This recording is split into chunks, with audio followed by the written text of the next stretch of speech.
so this is my first time giving a speech, and a joke could be taken badly or good, I don't know yet. I feel like it's gonna be like on Wedding Crashers.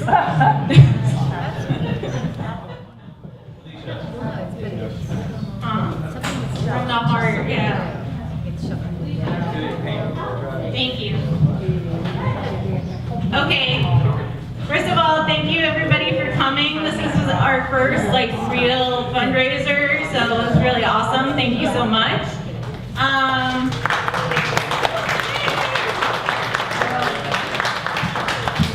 So it's really a surreal experience to be standing in front of you guys today because just 6 years ago, I was one of those people.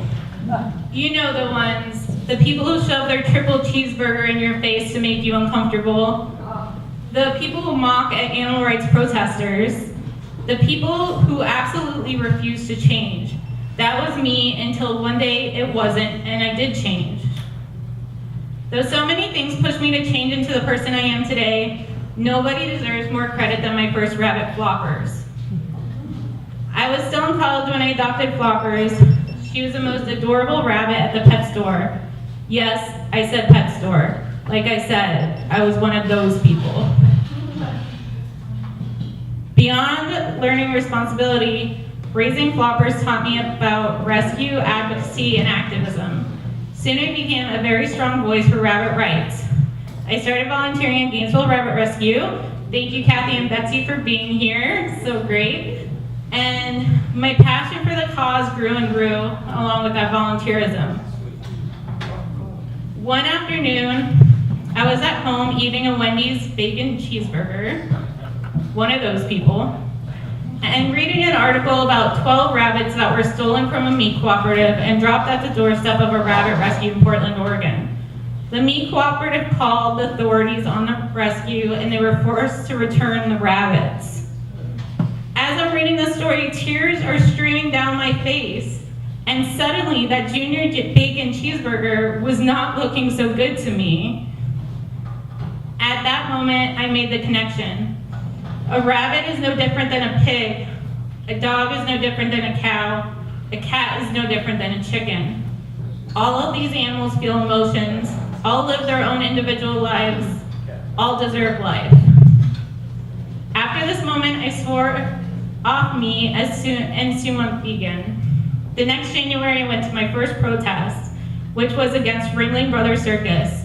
Ironically, the same circus I went to 1 year before where I mocked the protesters. I wanted to share this story with you because I want you to understand that the potential for goodness, for change, for compassion is within all of us. If I, Alicia Corbiel, former queen of scarfing down animal meat burgers for years, can change and start a successful animal rights organization, then there's hope for anybody. I also want to remind you, thank you.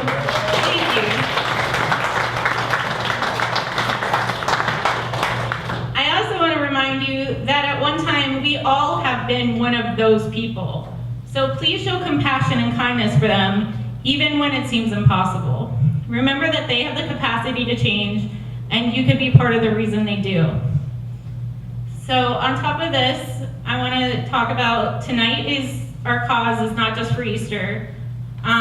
It's an initiative we created to deter the giving of live animals as gifts at Easter.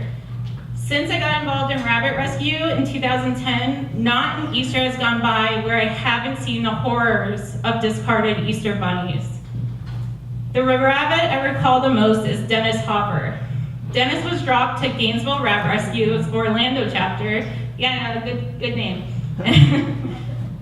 In 2012, this very young bunny was covered in dirt and grime from a cage that was never cleaned.